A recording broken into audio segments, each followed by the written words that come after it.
Alright, hello and welcome back to my channel. My name is Jessica. My name is Jessica. Oh my goodness. Today I have not filmed in a long time, and today I'm filming 7 videos. So get used to this look. It's coming at you a lot. But yeah, I'm tongue-tied. But today I'm filming the Project Panners tag. So I think this was made by... I will list down below who this was created by with their channel. There's also been like Deb and like Dannie who added a couple questions on here, which I love. So let's go ahead and get to it. I'm so excited because I'm a project panner and I love tag videos. And yeah, and also some of these questions are very difficult for me and how I pan. It's just difficult to answer. Okay, so the first question is the easiest category to pan. Well, no category is really easy to pan in my experience, but the way I like project pan, I'm only doing on my inflated categories, so it's the categories that have a lot of things in them, like eyeshadows, colored face products, liners, lip products. It's mainly like those categories, so it's very specific. Polish actually too. I would say the hardest, or no, the easiest, sorry, the easiest is probably nail polish, maybe nail polish, because I just feel like it's like, when I do my nails, it's also like kind of my me time, so it just depends on that, and I feel like too, the way I do it, like I don't get necessarily like tired of colors that easily, for the most part, so yeah, I feel like maybe nail polish is probably the easiest for me to pan. The hardest, question number 2, the hardest thing for me to pan, eyeshadows, because I have so many of them. That's just what it is. I also think lip products as well, because I don't usually reapply, so that too, but, and especially with like having to do masks the last couple years, that's also like added onto like the hard parts. And then a product that you flew through. I feel like any sample product, but I also feel like I'm pretty good at going through blushes. I think last year, let me see, I think I finished up like 3 blushes last year. Yeah, I went through 2 blushes last year and they were pretty decent sized blushes. And in my like Project 50 pan, I think I finished like 3 blushes within that 3 or 4 blushes within 2 years. So it was like, I'm like surprisingly decent at panning blushes, which is, like I said, surprising. Okay, a product that you lost the will because it took so long.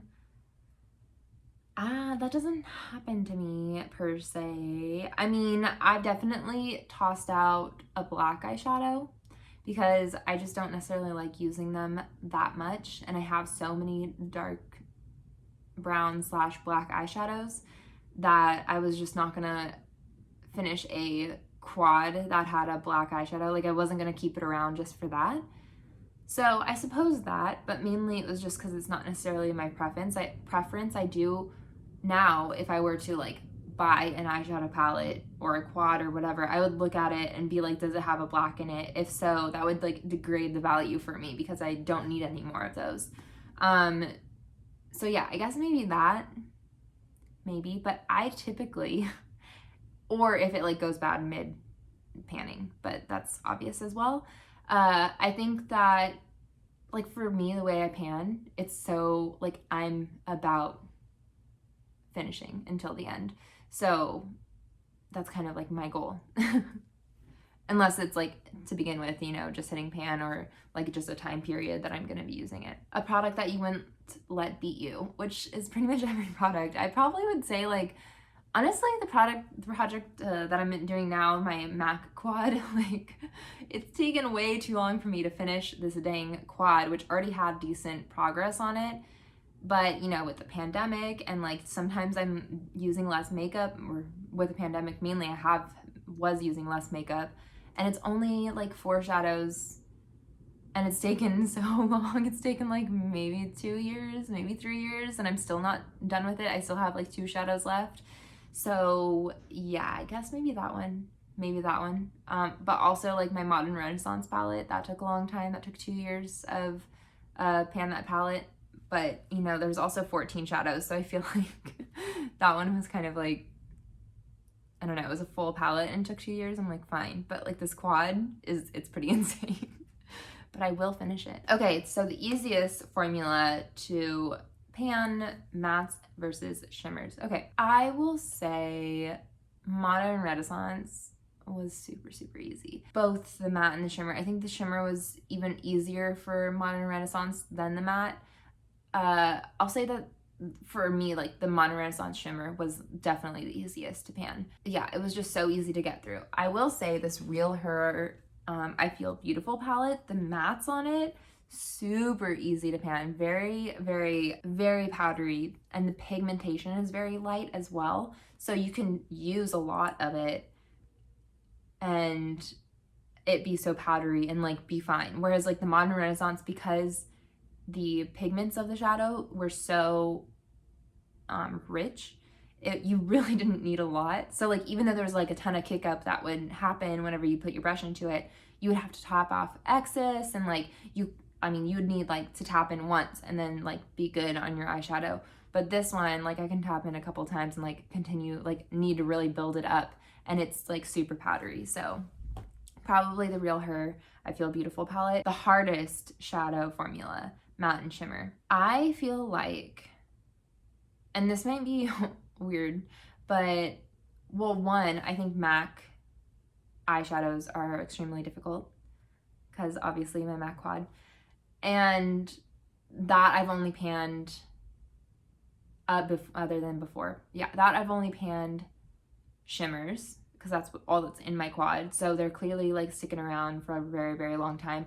I also think that pigments are pretty difficult because, and specifically MAC pigments, because that's all I have, they're really difficult because there's not necessarily an easy way, because they move around and everything. There's no way for you to clearly see other than like visible difference of like it going down, which doesn't happen easily. There's just no like visible way of like being like, okay, I've used up so much of this, because it moves around, and like, I don't know, like I feel like those are really hard because like you can just lose motivation so easily. And then mattes, it's funny, I watched Jessica Lee's video on this and I was like, I guess MAC too, but like not really. But she said Too Faced, and I'm totally with her because I've been using this like Too Faced Bonbon palette for my mattes for this to complete my pan that palette look, and I've been using this shade Mocha and this shade Malted, these two shades, so much, and there's hardly a dip. Like it looks like I probably used it once. Like I've used it countless times, honestly. So that's definitely a difficult one. I haven't panned it all the way through. I haven't finished it or anything like that, but it's pretty intense. Okay, best alternative use to pan a product faster. So I've only ever done I've done like 2 ways, which is a highlighter like on the body versus just on the cheeks. And then I've also done lipsticks as a blush. So of those two, I think the thing that's like that really like gets things done is putting like shimmers all over your body, but that's kind of an obvious one. But the thing that I kind of like really dig is frankening my like lipsticks into a blush and using it. I don't know, like there's just something about that that's like really exciting. So I don't necessarily think it's like I've done it, and I feel like there was something, like I did this little pot and I thought I would finish it in a year, like it was filled to the brim. I mean, it's a pretty big amount, but somehow I was like, I'm gonna finish this in a year. It's gonna be easy, it'll be fine. And this has taken 1.5 years now. I'm still not even like halfway through, so maybe it's not necessarily like the best way to finish things, but it's definitely the funnest. Okay, the best project panning tip or trick. I think it's literally just figuring out like how project panning works for you.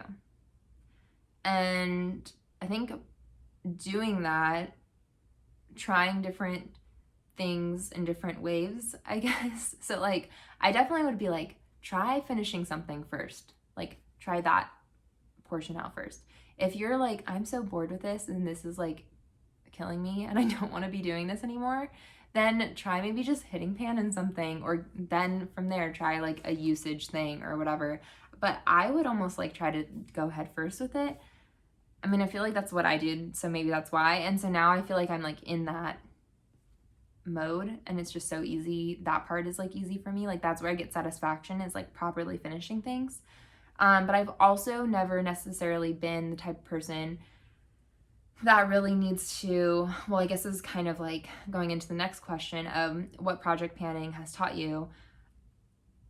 I guess it's taught me a lot about like how I use makeup, and that's like get a lot of satisfaction with like finishing makeup and not necessarily like doing a bunch of like crazy fun looks. I mean, I dabble in it sometimes and it's fun, but like I also feel like I'm like in the phase of I'm good with just neutrals and like keeping my neutrals and like finishing my products, because that's where I get satisfaction. It's like my thing too. And again, jumping back to number 9 of the tip and trick, finding out why you want a project pan. Like, is it because you have too many things and you don't want to be wasteful? Is it because you have too many things and don't want to buy any more things because you want to use your products? Is it because, I don't know, you just like doing it? Or you want to be like, find more creative ways to like use the makeup that you have, or whatever it is. Like figuring out why you want to project pan, I think, is a really big one. So finding out like the tip and trick, I guess, would be finding out like head first going for it and figuring out like what project panning looks like for you and how to like make it work for you. And 2, the why. I think the why is like huge, like figuring out exactly why you want to do it. And then project panning, it's taught me the why. It literally was like, that's what, yeah, I figured out why I like project panning. I figured out that I don't need a big collection, and I really like a small collection. I like getting usage on my stuff. So yeah. Not that I have a small collection yet. I'm still working on that. I'm still working on getting a smaller collection, but I've literally had like 5 palettes in, you know, my everyday makeup usage for a few months now. And I'm just like, I feel like that's all I need. I feel like even like 5 palettes is too much. I think I could do with like 3 palettes. And I'm like, that would be way more than enough eyeshadow for me to play with like for a couple years. So, okay, number 11, this is, what product are you proudest of panning? Probably my Modern Renaissance palette, just because it took so long. It was such a big like task for me to do. I loved the palette itself, although it has its issues, which you can watch my videos, but I'm sure most of you know about like the resting part of it right now, or by now. But yeah, I think that's like the biggest thing. It also was like very viral to like pan that at that time, because it was such a newer palette. And it definitely grew my channel, I feel like, because I like picked that palette, like it grew it, you know? And then the last question is, what's my favorite project panning content to watch? I love the pan those eyeshadows. Those are so fun to watch. Like, I love those. Like I don't do that project, because I know the way I pan. I know I'm like far too slow to be hitting pan like in a couple months to be able to like, or every month to switch it out. I feel like it would be really boring if you watched mine. But I love those ones to watch. Those are so fun to watch. I also love pan that palette, pan those palettes. Love those products, or those ones. I also love pan and everything's. Anything that's like hitting pan, finishing pan, anything that you can clearly see the pan in, great. I'm not necessarily like super fond of like skincare or like body care in the videos, because I don't have a problem necessarily with those, like that in my inventory. Like I don't have like a ton of things like that. But I do like mask videos, like face masks, because sometimes I forget to use my face masks. And so whenever I watch those and like I see people like with the May mask challenge and stuff that Rebecca does, I'm like, okay, this is fun. I love watching these. Like, but it's just certain things, and it's mainly because of like what's reflected in my own life of like, I have far too many eyeshadows. Like that's the biggest like part of my collection. So I love watching those because it gives me inspiration. So yeah, it's mainly like whatever's giving me, whatever I need inspiration in using, that's the stuff that I like to watch. So Anyways, I hope you all enjoyed. Check out everyone else's project planning tag. And yeah, I hope that you all enjoyed. Also do it. Please do it. That would be so fun. Or if you don't have a channel, don't have an Instagram, write your answers down below because we love, I love hearing about everyone else. Anyways, I hope you enjoyed. Don't forget to like, comment, and subscribe if you want. And have a good day. Bye.